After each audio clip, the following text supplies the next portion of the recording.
माता दी। मैं रजनी दीक्षित ज्योतिष आचार्य आप सभी का बहुत बहुत स्वागत करती हूँ जय माँ दुर्गा ज्योतिष केंद्र के यूट्यूब चैनल पर। आज मैं आपको कीलक स्रोत के पाठ के बारे में बताऊंगी। कीलक स्रोत के पाठ से ऐश्वर्य, सौभाग्य, आरोग्य, संपत्ति, शत्रुनाश तथा परम मोक्ष की भी सिद्धि होती है। रोज करें कवच, अर्गला और कीलक का पाठ, बुरे प्रभावों को खत्म करेगा। ये जो कीलक का पाठ है, इसका पुण्य फल कभी भी समाप्त नहीं होता है और इससे अभीष्ट वस्तुएं भी सिद्ध होती हैं। इन स्रोतों का पाठ एवं श्रवण करने से समस्त प्रकार के संकटों एवं रोगों से, शत्रुओं से रक्षा, धन्य धान, सुख संपत्ति में वृद्धि और हर मनोकामना पूरी होती है। सुनने मात्र से हर मनोकामनाएं पूरी होंगी, धन की वर्षा होगी। इस स्रोत का पाठ करने से जरूर करें।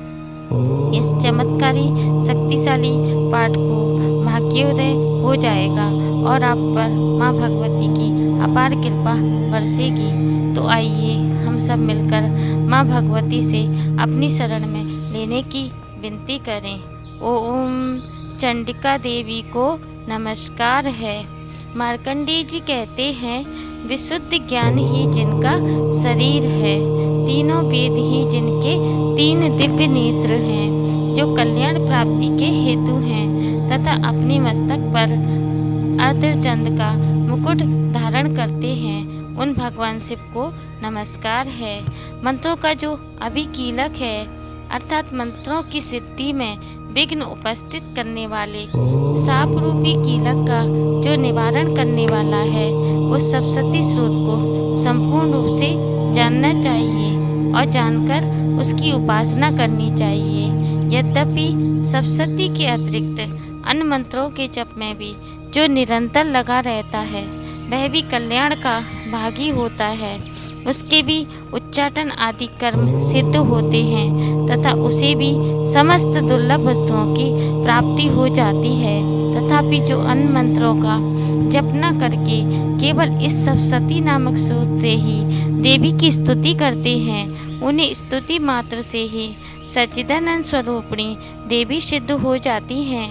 उन्हें अपने कार्य की सिद्धि के लिए मंत्र, औषधि तथा अन्य किसी साधन के उपयोग की आवश्यकता नहीं रहती। बिना जप के ही उनके उच्चाटन आदि समस्त आविचारिक कर्म सिद्ध हो जाते हैं। इतना ही नहीं, उनकी संपूर्ण अभिष्ट वस्तुएं भी सिद्ध होती हैं।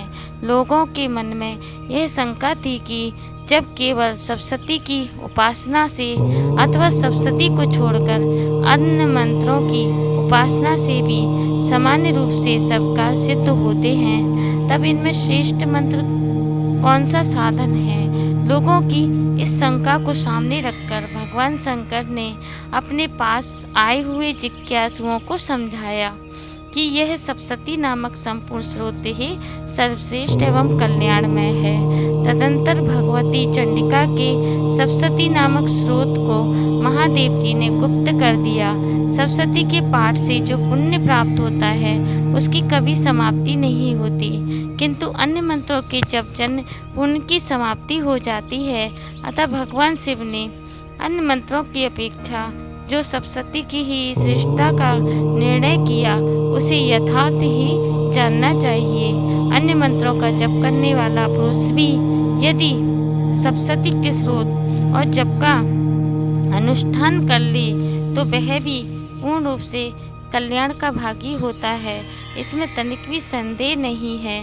जो साधक कृष्ण पक्ष की चतुर्दशी अथवा अष्टमी को एकाग्रचित्त होकर भगवती की सेवा में अपना सर्वस्व समर्पित कर देता है और फिर उसे प्रसाद रूप से ग्रहण करता है, उसी पर भगवती प्रसन्न होती हैं, अन्यथा उनकी प्रसन्नता नहीं प्राप्त होती। इस प्रकार सिद्धि के प्रतिबंधक रूप कील के द्वारा महादेव जी ने इस स्रोत को कीलित कर रखा है। जो पूर्वोक्त रीति से निष्कीलन करके इस सप्तशती स्रोत का प्रतिदिन स्पष्ट उच्चारण पूर्वक पाठ करता है, वह मनुष्य सिद्ध हो जाता है, वही देवी का पार्षद होता है और वही गंधर्व भी होता है। सर्वत्र विचरते रहने पर भी इस संसार में उसे कहीं भी भय नहीं होता, वह अपमृत्यु के बस में नहीं पड़ता तथा देह त्यागने के अनंतर मोक्ष प्राप्त कर लेता है। अतः कीलन को जानकर उसका परिहार करके ही सप्तशती का पाठ आरंभ करे।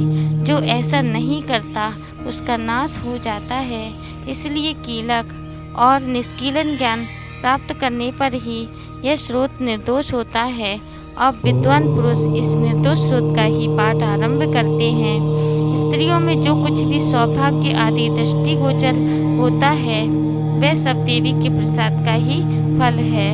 अतः इस कल्याणमय स्रोत का सदा जप करना चाहिए। इस स्रोत का मंद स्वर से पाठ करने पर स्वल्प फल की प्राप्ति होती है और उच्च स्वर से पाठ करने पर पूर्ण फल की सिद्धि होती है। अतः उच्च स्वर से ही इसका पाठ आरंभ करना चाहिए। जिनके प्रसाद से ऐश्वर्य, सौभाग्य, आरोग्य, संपत्ति, शत्रुनाश तथा परम मोक्ष की भी सिद्धि होती है, उस कल्याणमयी जगदम्बा की स्तुति मनुष्य क्यों नहीं करते। ओम नमः चंडिकाय। मेरे चैनल को सब्सक्राइब करें, वीडियो को लाइक और शेयर करें और आने वाले समय में मेरी वीडियो देखने के लिए बेल नोटिफिकेशन को ऑल पर सेलेक्ट करें।